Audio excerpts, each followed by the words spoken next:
Voucher schools don't have the same kind of accountability as our Milwaukee children have in the public schools. The children in public schools are subjected to or have to take state standardized tests to show that they are making the gains that they're supposed to make, and children in the voucher schools don't have to do that. So after 17 years of voucher schools, we really don't know how the children in voucher schools are doing. One of the things that has hit us personally in my school is that for this school year in particular, $120 million has been allocated to voucher schools. And that is money that, like I said, has no real accountability in terms of how that money is spent or how the children are being served with that money.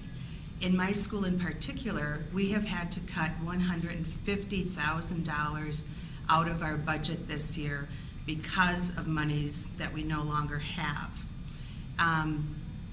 You cannot cut that amount of money out of a budget without affecting services for children. You can't cut that amount of money out of the budget without affecting working conditions for teachers or taking jobs away. That kind of money cannot come out of a supply budget. You're talking about services for children that are being cut. You're talking about positions being cut and people's livelihoods being cut. And all of that is done without any kind of accountability for the money that is going to the voucher schools. Another thing I wanted to just touch on is that teachers in public schools need to be certified.